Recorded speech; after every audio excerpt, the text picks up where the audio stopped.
Kahapon kasi, habang break time namin, may napanood kami na vlog. Ayaw niya na daw ayaw niya daw mag-asawa ng construction worker. Hindi napanood ng mga kasama ko. Yan, tingnan nyo. So good morning mga boss amo, Naloko na. Parang wala yatang pumasok ngayon Yan kita nyo yung kwarto na yan mga boss amo, ito. Mga ginagawa namin yan. Yan sila, mga ginagawa yan. Kahapon kasi, habang break time namin, may napanood kami na vlog. Shout out sa iyo, May napanood kami na vlog na ang sabi,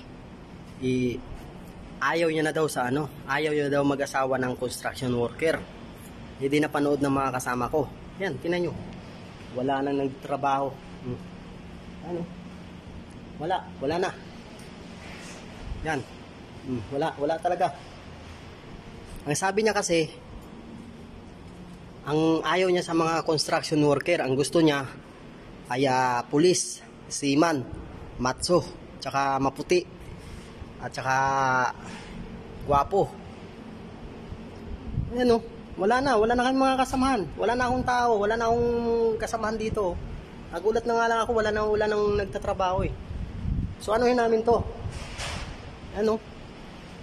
50 plus ito pala pag wala nang gumagawa. Dahil talaga sa'yo, ayaw mo sa construction worker, hindi mo gusto yung mga construction worker, kaya ayun, yung iba nagbalik na ng eskwela, yung iba naman nagpunta na ng gym, nagpalaki na ng katawan, nagpamatyo na, at yung iba naman ayaw na magtrabaho, gusto na lang magkulong sa bahay para daw pumuti sila, para daw magustuhan mo. Ibiruin mo naman mga boss amo, yung mga construction worker ngayon ay napakarami, milyon.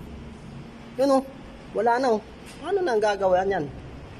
Yan, pag nag-asawa ka, Madam Kikay Vlog, pag nag-asawa ka, sinong gagawa ng bahay mo? Kasi construction worker yung gagawa ng bahay mo Wala ka nang masisilungan yan. Yun, magtutulda ka na lang, maghabong-habong ka na lang sa daanan. Kung saan mo gustong tumira, yun na lang, tulda-tulda ka na lang. Kasi ayaw mo sa construction di walang gagawa sa bahay mo kapag ikaw nagpatayo ng bahay. Kita mo. Wala nang katao-tao. Yan wala nang gumagawa.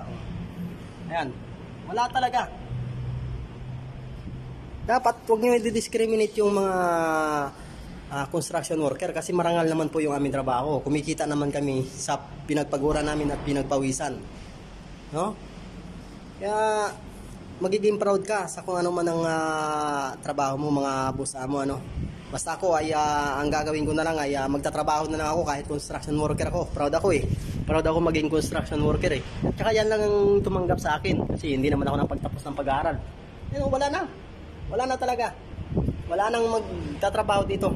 Patay na naman tayo dyan. So, paano pa matatapos tong building na to kung wala na yung mga construction worker?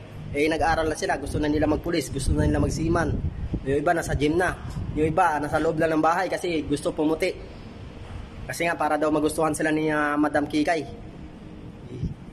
Ay, tinunto.